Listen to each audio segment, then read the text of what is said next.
Thank you, Kasha. Welcome, everybody. Excited to have you with us. I'm going to start a little different. I want to start with kind of a framing thought on this topic of value realization. And I think if each of the members that are joining us today would think about your customer, think about how easy, probably no other period in time, it's been as easy for our customers to be able to access our products or our services. Free trials, pilots, proof of concepts.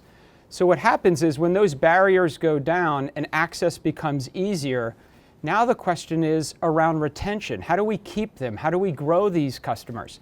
And that really puts value realization front and center in everybody's mind. So that's really our topic. We want to talk about value realization and where it is in the organization, how is it partnering with other departments, how is it even measuring short and long-term success? That's really our topic for today. And as Kasha mentioned, we have some terrific members that are jumping in to kind of lead our discussion. We have Eric Ranta. Eric's our chair and of the value management track, and Eric is going to and leads the cloud value advisors for Google. So he'll be part of our discussion and helping to facilitate it. And Rob DePaul. Rob runs the value realization for New Relic, and Rob's got the gold star of being able to share what he's doing at New Relic and kind of give you tangible visibility into their structure and how they're working. And like all of our sessions, we want to make sure that this is highly collaborative, so make sure that if you're in the chat room and you want to pose some questions as the dialogue's going, Jen Camber, our VP of Customer Success, is going to man the chat room. And then we'll also bring up some topical items along the way for Rob and Eric to address real time. And so fittingly, the cloud company New Relic, Rob in the clouds with the background. I love it, buddy. I'm going to turn it over to you. Perfect. Thank you so much. So good morning, good afternoon, everyone. I'm Rob DePaul. I'm excited to present during our workshop today. So let's start with background, a little bit of background on what New Relic is, who they are, and what they do. So if you've heard of Computer Associates, Unicenter, IBM's Tivoli, HP OpenView, BMC Patrol, and the like, all vendors within the legacy enterprise systems management space, New Relic is the cloud-based enterprise-wide observability platform, and they provide end-to-end visibility for your web, mobile, on-premises applications. In more simple terms, New Relic makes sure you can search for a product online, successfully build and close out your shopping cart when you click the checkout button, and ensure a performant, brilliant customer experience from your mobile, whatever device you might be using. That's from the back-end servers that where the information might reside, and that might be in the cloud or on-prem, and all the steps in between. So just think about how critical that is with our recent pandemic, where we've had this massive acceleration to the digital marketplace. So from a value perspective, New Relic drives value across 4 value quadrants. First one is operational agility, which is the ability to identify and resolve issues quickly. Think about reducing mean time to resolve as an example. Second quadrant is operational efficiency, where cost optimization is the focus in areas like cloud migration, cloud optimization, tools consolidation. The next quadrant, customer experience, as I alluded to earlier, and this is ensuring that the customer experience is performant, as well as internal KPIs are being met. And some examples of this are page load times or ad render times to make sure companies are capturing ad revenue as they desire. And when New Relic drives value across operational agility, operational efficiency, and the customer experience, then we drive the innovation quadrant. And that's about we're capturing time from developers not spending in solving production problems, and redirecting them to increasing, whether it be new feature counts, project completion rates, if you look at that over a 12-month period. If those features or projects are revenue generating, then we really have the ability to impact the top line. So we can go to the next slide, please. So after building 3 value teams, 1 in a legacy software company and 2 more in cloud companies, I'm excited to share the approach that's been the most successful. And the reason for this, it's based on a series of best practices, which are recognizing and learning from our experiences. People usually say mistakes, but it's really the experiences. Being business outcome focused, having CEO and senior leadership on board, making it a company-wide effort with cross-organizational accountability. And the last best practice is really about changing the conversation with our customers to lead with business objectives and creating prescriptive journeys where all of these journeys lead to value realization. So let's take a look at the slide. Looking at the slide here, I want to walk you through how we've done this at New Relic. So as the leader of the Global Value Realization Program, I'm actually in the digital business strategy team, which if you look at the diagram, it's at the bottom, but I want to talk about how we've created these mappings throughout the entire organization. So we partner with Tech Strategy, which is right next to us. These are real practitioners that came to work at New Relic from our customers. So they've delivered value in real environments. And then we will help them from a value perspective to drive things like tools consolidation plays. Going up the chart, we develop critical partnership with customer success. And our group sees customer success as the critical or the key point to drive what I call the continuous customer value cycle. Finally, going up another level, our Chief Customer Officer sponsors value throughout the entire New Relic organization. And this is really to help ensure the follow through from our partners, such as services, sales, and most importantly, all of our internal New Relic executive leaders. And if we go up a level, and I'll talk a little bit more about it on the next slide, we're also tightly integrated with development, our product, you might refer to it as well as our Chief Marketing Officer. And I should have our CEO and President and COO shaded as well, because they're also tightly integrated in the program. And I'll talk a little bit about that on the next slide. Yeah, can we go to the next slide, please? Oh, we got a question first.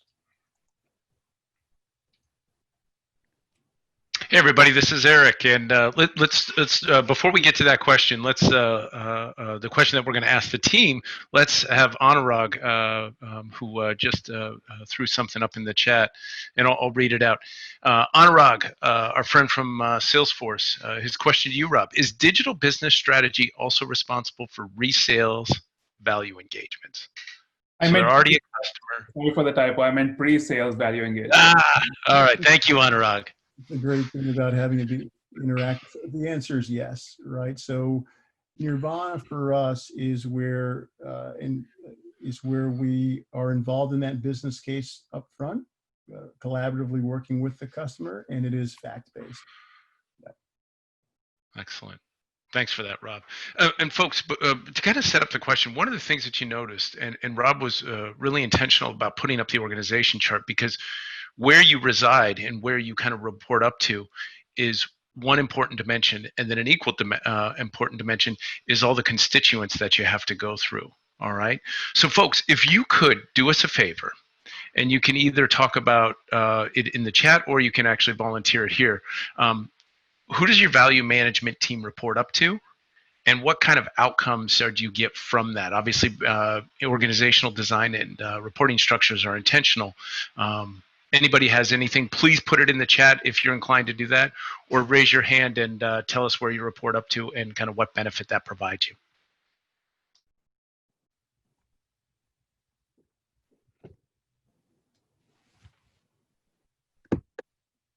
While the team's doing that, I guess some of the things I've seen in my career are reporting into solutions engineering. Those might be some of the answers. Some groups report into marketing. Is what I've seen, and a lot of them report into sales. But I'm curious to see from the chat responses, where the majority of our folks report up into. Yeah, Joanne mentioned the business unit president. Roy reports up to customer success. Grad, services P&L owner. Pratik, sales operations and enablement. Doug, the CRO. It's interesting. we're reporting all over the place, folks. Abi outlines there's two teams, one into sales, another into, let me go back up, into operations, Philip with solutions engineering or customer success, and then Jill with the chief customer officer. I think the real takeaway here is that this function doesn't have a particular pattern or even like one or two patterns where they always report up to. A lot, quite frankly, depends upon the sponsorship and who truly cares about the value management. And then the other part is like, what is the company trying to do? So I think the real punchline here is we see the variety all the way across the board. David with the CRO, Alex with the CCO, Michael Weiss with the go-to-market strategy and operations. This has implications, and we'll get to some of those implications next. So Rob, keep on going. Yeah, perfect. Okay. So this slide outlines the mission statement of our digital business strategy group, which I'll let you read through that. But it's supported by the subtitle, which is really my program mandate. It's about how does our value group help drive value at every customer touch point. And my group defines this from an activity perspective by, and I'm going to list a couple. This is not all inclusive, but doing things like, is your group involved in account strategy sessions, right? And are you involved in your regular sales quarterly business reviews, where also account strategy can be outlined and mapped in regard to what the logical next steps are. And third, customer success. I mentioned earlier that we see customer success as really the key to driving value from the pre-sales perspective. Well, they don't do the pre-sales motion, we do, but there's something I'll talk about coming up, the handing off of the value baton to our customer success team, making sure, the KPIs are set and we're driving towards the, addressing those KPIs and mapping them back to business outcomes. And then most importantly of all, telling that value realization story. We can go to the next. Okay. So then we're going to get into a little bit more detail here. So this slide, this is the Chief Value Officer framework. And as we take a little deeper dive into what this is going to demonstrate some of the services that the Digital Business Strategy Group delivers. So I developed this framework in past companies, and it's proven to be very successful time and time again to drive again what I call the continuous customer value cycle. And the theme is that value starts with the customer. And then we'll head outside of the target. So we can click on the, first we start with development. So from a development perspective, are your value teams, well, let me take a step back. Is your company producing capabilities that drive value for your customers? And then is your value team engaged? We had a question about pre-sales, but we're engaging in pre-GA or early adoption. And the goal there is for the company to clearly be able to articulate the value prop and develop the business case models before our products get to market to tell that story. If we click the mouse one more time, yep. So the next layer of our target is marketing. So I guess the question I have to our group is, are you guys, and we're doing this here at New Relic, are we leveraging our early adoption business case data to take more of a fact-based approach to our marketing messaging around value to support our capabilities to the market? So what is it, just to expand on that? So I used to work at Accenture. In our business cases, we'd say we could save 10 to 30% if you spent $150 million on an ERP project. And in these days and ages, we've got to be a bit more precise, right? So from our early adoption program, we can give real ranges based on what we've seen with those early adoption customers. And then finally, moving on to our sales rings, and sales involves a lot of a lot of activities, but as my CCO says, I'm going to step through each of the items that popped up. Are we leading with our customer business objectives, or do we understand our customer's business strategy? And more importantly, are we aligned? So our group helps to tell that story. Another one of the items is the POVs. Are in proof of values, are we leveraging value in proof of values or proof of concepts, or we can assign dollars to in regard to the impact of the capabilities that we are proving out as they align to the related relative success criteria, right? And then another item that's up there is the baselining. Right? So from our CSM perspective, the question was asked about pre-sales. So we'll take the pre-sales POV, and then that will be a baseline for the relevant KPIs, providing a quick start for our customer success org to get started and report progress as it maps to those KPIs that were identified in our pre-sales engagement. And then we can review those in our executive and quarterly business reviews. A couple of additional areas that pop up. Did we incorporate real-world strategies from our tech ops groups? That's the tech strategy line to drive center of excellences, things like tools consolidation, standardization, and other best practices that we've seen delivered with our capabilities with our customers. Two more examples. The next one is about we call it we have this observability framework, and it's what I alluded to up in one of the previous slides. We also have workshops around that, which help accelerate our customers' time to value. So I guess we say there we have X days to be able to deliver value to our customers and help create those prescriptive journeys. And then lastly, value realization. Are we preparing our customers and key stakeholders to be able to answer the question that's coming up even more so in the pandemic with all the cost cutting going on? Why are we spending X dollars with this vendor, and what do they do for our business? So we're leveraging value realization to proactively engage with our customers and help them tell that story. Let me take a pause there. Yep. Rob, we have a question here from Grad Rosenbaum, the Vice President and General Manager for the America Region of Services and Solutions at HP.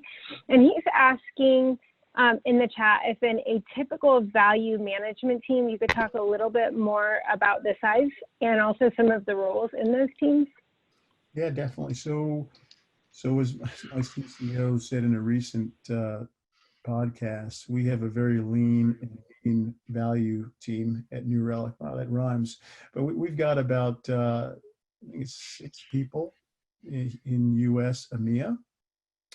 And then the roles, we've got a couple of different roles. Some of our guys will help develop business level dashboards, and that's just based on the function of our business, our space, I should say. And then we've got, that's 2 guys. And then we've got the remainder will be focused on business cases in the pre-sales effort, in the ongoing customer relationship component. And then of course in our post, which is post sales, and then the renewal opportunities. Does that answer the question, Grad? Or good to see you again as well? Yeah, and Grad, we'll be teasing a little something that I think would later in the presentation, which will help us answer that kind of across the constituent group here. So stay tuned on that and keep me honest on it. Hey, Rob, one question on here, and I think it's really interesting because New Relic is one of those companies that makes companies like all of ours better. Who is the persona, the archetype, or different constituents on the customer side that you're taking kind of this plethora of offerings or plethora of value flavors to? Who's that on your customer side? It's a great question, Eric, and important to the group. So let me share with you, we have first of all, I'll answer the question, then I'll give you the reason why this is the case. So our personas map from, of course, developers. If you think about our use cases, as Eric alluded to, we help developers produce higher quality code. So that's one persona. Our executives around operations is another persona. If you think about some of our use cases where they are running, what do you call them, help desks, incident managers, and so forth, to be able to identify and resolve issues quicker. Another area will be, I guess, even our marketing groups, right? So think about customer experience. You know, our ad load times, our page load times being rendered, as I mentioned earlier, in the time that's in the relative SLAs. And then we even have personas such as, you know, we involve procurement in our value engagements, right? Because for, at least from my vantage point, this is about every key stakeholder that would be involved in evaluating our capabilities to make some type of business decision. Of course, and then your typical CXOs, your technical leaders, our CFOs office, CMOs as well, so we can do some effectiveness around marketing programs and things like that also. Good. And last question before we get to the question that we'll put out to the group, Rob. If you only could pick one or two of these that you would take, and you have to leave everything else behind, what are the two elements that are most important for the work that you do? Wow, that is a challenging question. So how would I answer that? So our partnership with sales and customer success, I would say, they are on the critical path, right? And there are a couple of reasons for that. One, we need to help our sales teams tell the value story. I guess that they need to understand the business strategy, the key IT initiatives that are going to drive business outcomes at the top strategy level. We need to help them craft a story to map our capabilities directly to driving those business outcomes. So that's how we help on the front end to enable our customers or give them an understanding of why our capabilities are relevant. And then I mentioned customer success. Once again, the critical component, particularly in the cloud space, is we've got to deliver on our promises, right? Because at least in our business, it is easy for customers to switch vendors if they're a cloud vendor. You know, they don't have to buy infrastructure and do a lot of heavy lifting. So if you don't deliver on your promises from a customer success perspective, which includes value realization, then you're not going to remain one of their vendors. So that's an answer I'd share if I only had to pick two. No, I appreciate that. And folks, I threw Rob a bit of a curveball that wasn't in our prep, but I figured it was a great opportunity. So let's advance to the next question. And while we're doing that, Doug asked in the chat, and Jennifer kind of prompted everybody, what are the size of your team, some of the key roles? Take a moment and we'll just pause before we jump into this question in particular and outline kind of like how big is your overall organization and what kind of key roles do you have? And I will do the same.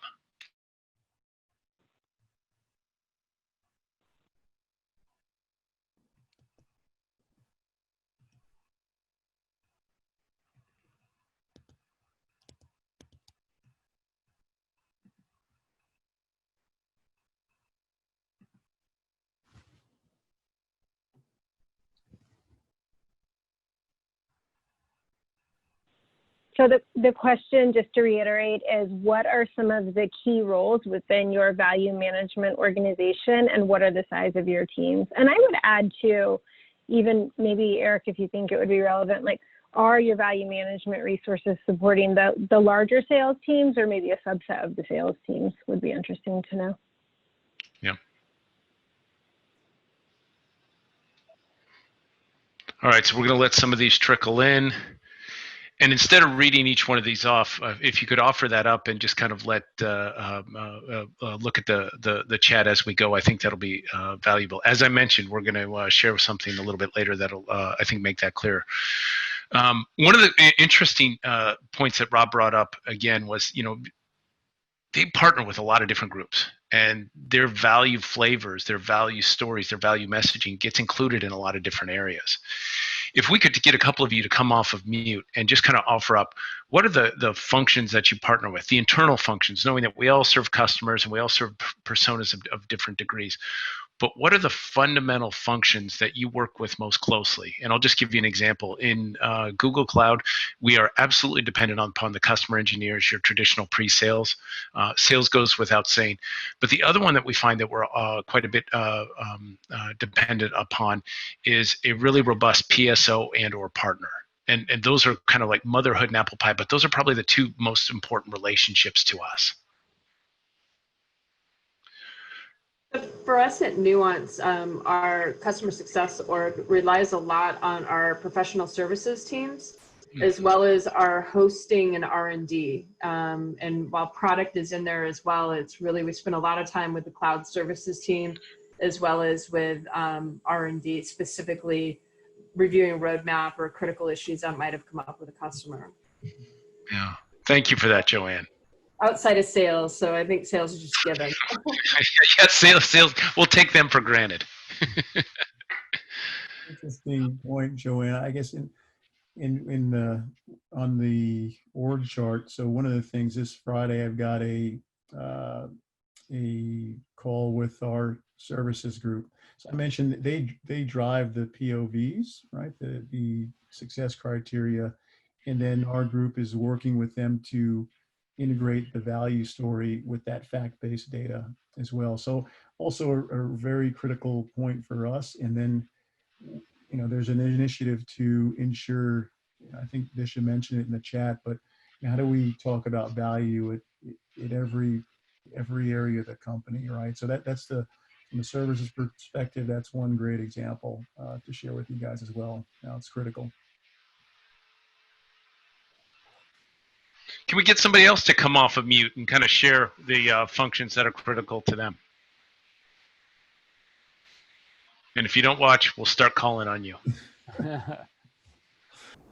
I'm going to go to a guy that has no, and he just came off of mute. He knows I'm going to him. It's David Sakamoto. Let's hear it, buddy. Thanks, Chad. I need to call me out. So David Sakamoto, VP of CS at GitLab. So I run the CS team, so probably context in terms of what I think of organizing. Within my team, it includes the solution architects, which are this, I always cringe, but it will be a side conversation using pre and post sales. Stop using it. It doesn't make sense anymore. But anyway, as solution architects, the professional service team, the TAMs or CSM. So our, obviously we collaborate very closely with sales, right? So we're very aligned in driving the go-to-market motion. Product is a really big piece for us in terms of making sure that we've got the right feedback for product, and we're actually also bringing them to our customers. Marketing a little bit more on playbook development. So as we develop playbooks, how do we do positioning and all that good stuff? We are working on a digital motion. So I expect marketing to, as we start to get more mature, marketing is probably the emerging function that we're going to work with very closely from how do we start to drive adoption in marketing campaigns with our customer base. Yeah. No, that's a good one, David. And so I'll even add to that. So from a New Relic perspective, particularly in value realization, I'm collaborating with our marketing team. So if you can imagine, as you help the organization or the account team tell the value realization story, and it is positive in every case I've been involved with, the likely next step, just as you alluded to, is how do we, or this was my thought, and I got to pitch to our marketing group, was that, this is a logical point to talk about reference customers, right? So our marketing group, that's one of the initiatives to share with the group, that if you think about this, how the value baton flows through the organization, once we have spoken about value realization, how do we leverage that from a number of vantage points? One, how can our customers leverage it internally to evangelize their successes? And then two, how can your organization leverage that information to share those win stories with other customers? And in the case where a customer doesn't want to put their name to data, we can still use that fact-based data in future marketing material, as I alluded to earlier, starting with our pre-GA on the product side. So that's the war chest we're looking to build here at New Relic. Absolutely. And you mentioned something, one quick David. comment is there's a great definition of customer success. So when customers achieve their desired outcomes through interactions with your company. It's a Lincoln Murphy definition. Love And I it. think that captures, like, as customers go through the journey, they're having all these touch points. And I think, like many like CS leaders, I see myself as the one that should be kind of helping connect the dots across these organizations to build that customer experience. So, Love it. Alex, you own pre-sales. In fact, David's going to tell me not to say pre-sales, post-sales. So I'm just going to say you own the buyer journey, customer journey. There's no pre and post sales anymore. Right. Retention is the new acquisition. Tell me, New acquisition. tell me, what's this look like in your world? Yeah, so I'm looking at it from a couple of different angles. One, there is, if you have a product or a product suite or a product set that is a line item budget, that people are used to having, there's a known adoption flow, there's a known adoption journey. That's one thing, and it's kind of in those particular cases you might see more of a leaning on professional services, at least I have in my past, making sure that the product experience is really, really seamless and that you're taking the KPIs and the OKRs that have probably been around for a while.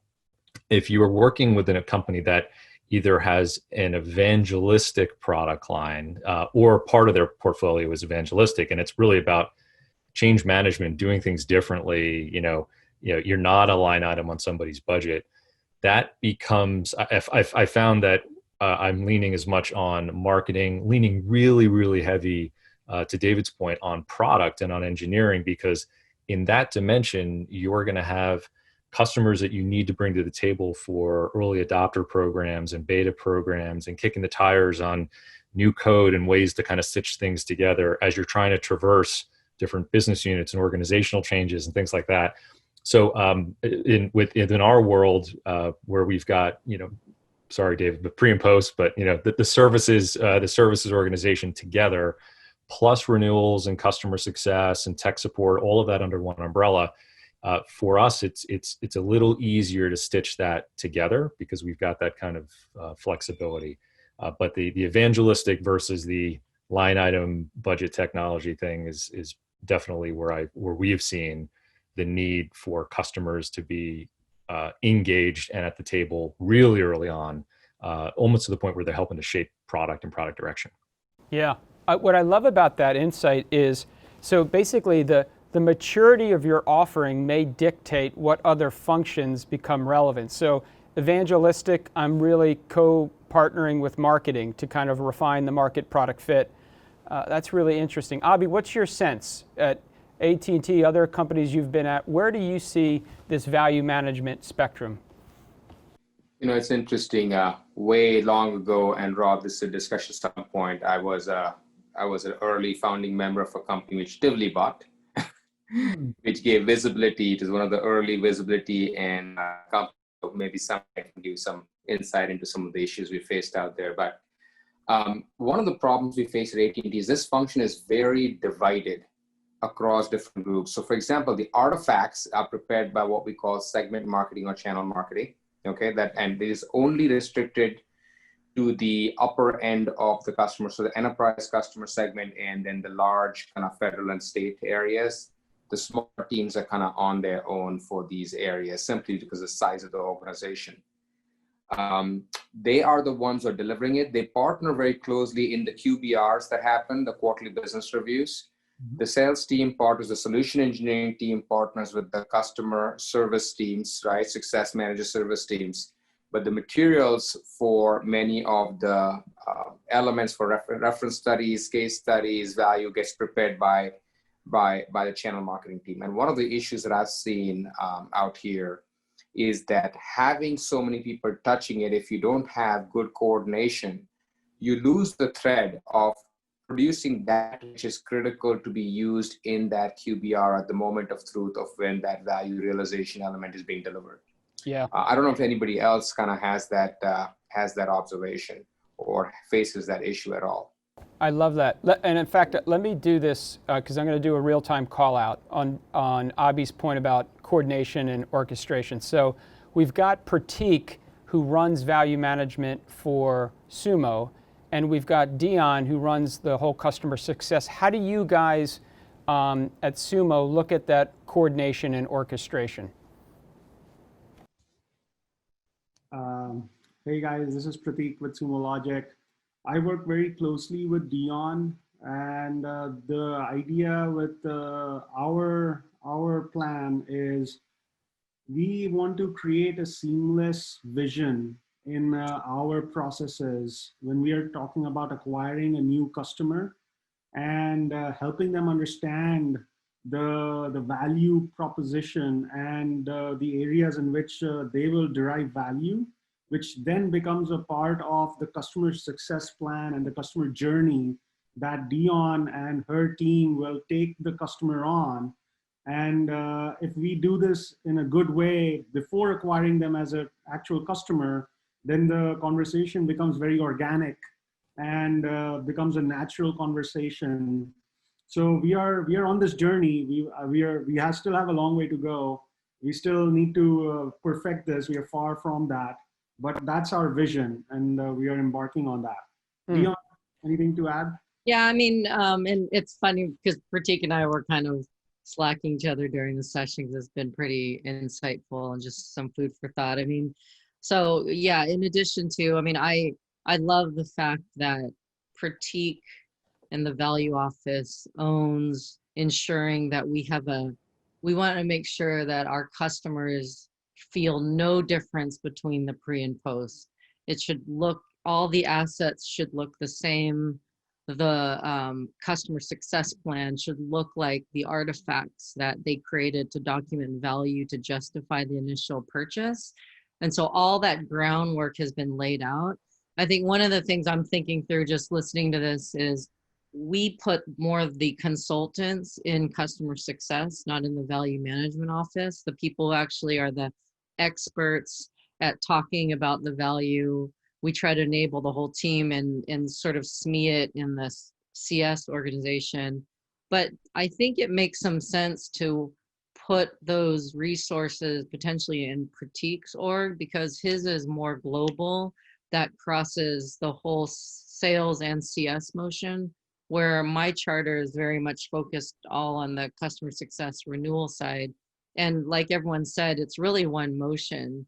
So that's one of the things where we said we talk about after this is maybe it makes more sense to centralize it more to the CRO, right, versus the CCO. Oh, couple comments. Yeah, Pratik, Dion, great question, Chad. That kind of maps to, I think Doug May said it in our June 9th workshop, where it is a value is an organizational wide initiative, right?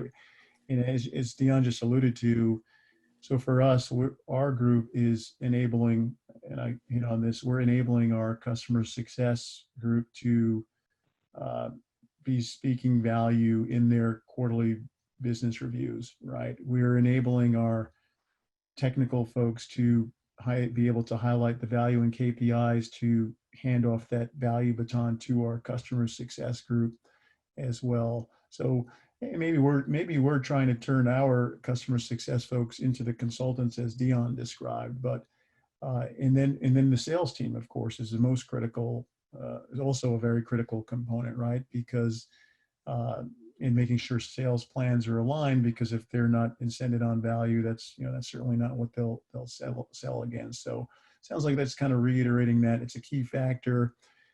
For us, all of our entire organization, every group needs to be thinking with a value cap on, and value in the terms, as I think we hit on it earlier, customer value. What is the business outcomes our customers ultimately want to drive or derive from our capabilities? And then we have the highest level framework maps the handing off of that value baton from our services who are doing the technical success criteria. We help with the value mapping, they hand it to customer success, they measure a metric over time, and then they might pull in someone from our team to take even a deeper dive on the value realization exercise. So yeah, really, really great points that we're all kind of hitting on to reiterate the criticality of this being an enterprise-wide, a corporate-wide initiative. Yeah. Excellent. I'm going to bring Eric back in. Yeah, boy, that was some lively discussion. Simple question: who do you partner with? And look at the responses we get. I'm excited to go to the next question. How do you measure the success of your program? And I think this is really a fundamental piece that all of us have to do. And reporting structure and who you partner with and the outcomes you get with customer all influence that. And then I'll also submit to you that there are kind of things that you compensate people off of. It could be revenue growth, could be pipeline, could be any number of things. But then there's the other ones that make sure that you have the quality, the efficacy, the efficiency of your model. So either by chat, but even more preferable is to talk about how you measure the success of your value management program. And would love to hear from the group on how they measure success. Hey, Doug, maybe I'd love you to weigh in, if you could, from Databricks standpoint. You've run many initiatives in other companies. How do you look at the leading and lagging indicators around success? And did I catch you just by taking a bite? Did I get you right? No, it's all right. I'm swallowed, I'm good. But yeah, it's all good. I kind of kept going with the question to make sure you were able to swallow before. No, it's great. So I think Eric said it right. It's a lot of the KPIs that we measure our teams on and kind of shoot for are driven by where we report, right? So in my case, I report to the CRO. So we talk a lot about connected revenue, and we don't use the word influenced revenue. It's connected. So, what revenue have we touched with our highest value services that are having an impact? As a result of that, of course, and we're in a high growth business, going about 100% a year. So sales rep productivity, reducing the ramp time of salespeople. And so again, because we're kind of aligned to the sales organization, a lot of our metrics really are shared with those of the CRO. We're trying to drive all those. Now, at the same time, we must have, in a cloud consumption and subscription business, we have to be working hand in hand with CS as well. So, those things over there, net retention on a dollars and a customer basis, we want to be talking about, renewal rates and things of that nature as well. So I think the one thing that's the hardest metric to really capture is that the role of what we all do is to provide scale to the rest of the company. We make CS better at CS. We're almost like that company BASF years ago, right? We don't make the product you make, we make it better. Yeah. But like we make our salespeople more efficient if they can speak value, quantify value, message value. We make CS better if they can realize value, prescribe value going forward. We make marketing better if we can help them, with better messaging and metrics and case studies that are driven off of real metrics. I think it's really interesting. That's why I love these discussions is not only where do we come from, but how do we measure? I think that's the big question I still have is how do we measure our effectiveness across the company? Mm-hmm. That would be the big, the meaning of life question to me. Right. Excellent. Chris leads the customer success for Cisco Security. I know, Chris, you posed a question up in the chat. I wanted you to have a chance to kind of bring it out to the group. Sure, yeah, happy to. So, just at the highest level, within Cisco's Cloud Security Division, we look at these care metrics and those four main pillars. What I like about that system is, you measure customer sat or happiness in essence, loyalty, stickiness, and then you're measuring adoption. And for every product, your measurement of adoption may be different, but you certainly want to have some objective measure of time to value. And so the good news is if you got happy customers that are getting value quickly, the C and the A, the R and the E in those care metrics, retention and expansion, tend to take care of themselves so long as you prosecute them efficiently. And so at the highest level, we look at those four pillars. And yes, I agree with the other comments that, retention and expansion are lagging indicators. But, from my perspective, philosophically, customers vote with their wallets. I mean, we can say whatever we want about their health score, but, it all shows up when, at renewal time, whether they're going to spend the same dollar they spent last year or actually give you $1.20, $1.30 on top of what you sold last year. All of those, I think, are equally important.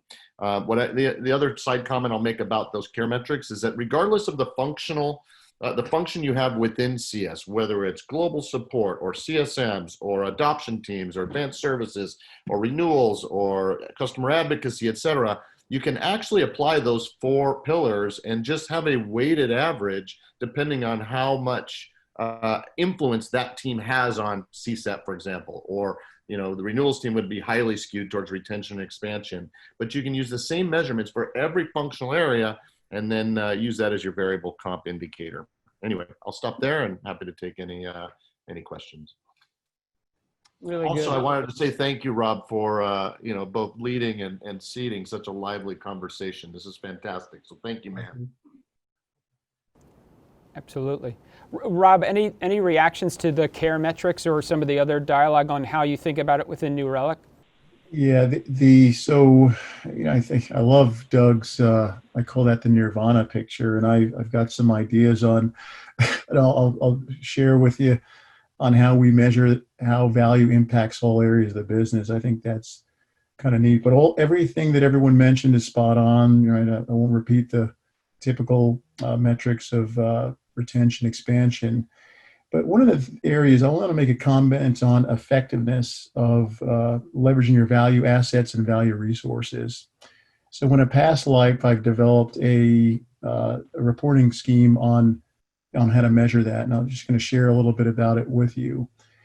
Is that also our group had quarterly business reviews. We measured a couple of things: engagement, so how many value resources or assets are mapped to engagements, revenue driven engagements, whether they be new or renewals, customer engagements. Conversions, of course, what is the success rate of us having a positive outcome by leveraging these value related assets, and whether they be in marketing or a business case or in a proof of value, whatever that asset might be, or movement. And then we compare that to engagements that weren't leveraging value assets, right? And since data is king, right? We're all data driven.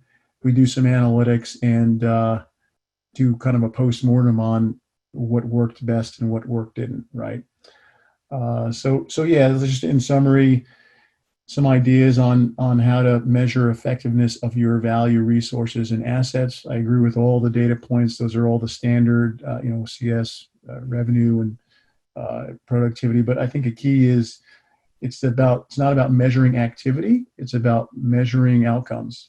All right. So what I just described with you helps you get a little closer to the pin in regard to how effective are we in leveraging not just the value assets, but how are we, helping our customers drive value. And Rob, it's interesting you bring that up because it's also about the maturity of the practice.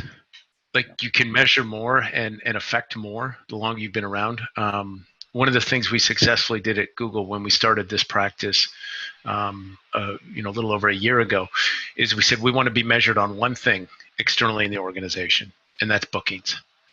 That's where we want to be focused for us right now. Now we're heading into 2021. We're going to start expanding some of those things out in a thoughtful way. But sometimes when you're just getting rolling on something, simplicity is the lever. And as you grow into other capabilities, like I'm looking at some of the chat and hearing some of the dialogue, and I'm like, oh, there's so much we're not doing, and hopefully we'll get there in time. Yeah. Oh, agree. Their maturity. We have a maturity scale for our customers, of course, as we advance them up the maturity scale in regard to how they leverage our capabilities. That's probably a lot of folks on this phone might have. But yeah, I agree with you 300%. Right? You need the right strategy and plan to continuously drive and within your organization and for your customers. And you can't, it's like eating an elephant. You can't do it all at once. You got to be strategic about it. Agreed, Eric. Great. Kasha, let's move on to the summary here. So just a couple of things that we wanted to tease up. First off, on September 29th, David Kosher from Metadata is going to be going through elements of value and understanding your customer. And we've got a couple other things that are in the works. And I think the one that I want to call everybody's attention to is we're going to keep this cadence going. These discussions are lively. Let's face it, there's not that many people in the industries that we operate in that do this function. And so finding those with like minds and like jobs, it's really valuable. The next area that we're going to go into is measurement and instrumentation. How are you actually measuring value, and then how are you going to actually instrument it? Now, we're going to give you each pre-work, and any good value professional likes to assign pre-work. So in the coming weeks, we will be launching a survey. And this survey is really designed to help gather a lot of the things that we ask one another when, whether we're on the phone, whether we're interacting on a one-to-one basis, about size, shape, scope, organization, things like that, and provide something almost of a summary report, or if I could be so bold, a benchmark for where companies are going with their value practice. And so that will be launched coming here in the near future. More importantly, it's a pay to play. All you have to do is complete the survey and you get access to the results. And then we'll want to make sure that we dive into those in a pretty significant way. And before I hand off to the people at Ecosystems, I just want to acknowledge the fact that all of you carved out time, which is quite frankly a pretty tough time. We've got wildfires in up and down the West Coast. We've got a hurricane amongst a busy hurricane season in the Gulf Coast. We've got kids going back to school. We're in certain communities and throughout all of society, we're struggling with equality and how we can have a really open and fair society. So I just appreciate the fact that all of us could focus on this topic amongst all the other things that we have to do. And I just wish that all of you be well. What an amazing, I don't know. Caution, Chad, take it away. Yeah, I don't know if we I mean, that's one you just dropped the mic on. That's You're on mute. Oh, sorry. I love that comment, Eric. It's a perfect tone for everybody today is the gratitude that we have to invest this time in this community. It is special, the folks that are here. We don't see this in other communities. So credit to everybody that's investing. And let me just take a moment for Rob to kind of put out his whole program in a group like this. It takes courage, right? to stand up and do that and kind of go through it. So hats off to Rob for stepping up. Rob, you are what makes the community great, because that's what we need. We need each of us to kind of come in vulnerable and say, here's what we're doing and here's what's working, what's not. And we're in the messy middle in some of these things and we're doing some stuff really well. So just terrific kudos to you, and thank you for giving a little slice of your world to us today to examine and think about. And also want to thank our track chair. Eric just does a phenomenal job of keeping it active and engaged, and is so talented in the ability to pull in the chat room and the live talk. So he is a master facilitator and also a master practitioner. So we have the benefit of that. So Rob and Eric, thank you so much for leading. To the community, I would say, Eric mentioned something that we are really, really passionate about is if you look at all the research on value realization right now, literally less than a third of the companies in our sector, tech sector, have a formal value management practice. So we are really ground floor, nascent environment. We're all learning this together, which is why the community is so powerful. But if we could, better put, when we do this surveying and benchmarking, we have 100 members now in the most progressive leading companies in the world today. We're going to be able to get to some benchmarks about how are we staffing value management, where is it aligning, that will help our planning purposes, it'll help our benchmarking, it'll help us do better in amplifying the rest of the business. So we are really excited by this pending benchmark survey that will be coming out, and really just encourage you to dig in with us, because as Eric said, it's a classic give to get. If you put some of your best thinking in there, the whole community is going to benefit from the first, dare I say, the first inaugural report on value management and the state of it in technology today. There's nothing out there. We can create it together. So we're kind of excited. We have some energy around this, and also this session. So I'm going to leave you all with a great, I thought Eric's points were well, be safe, and let's get after it, and more to follow from us. Thanks all. Thank you, everyone.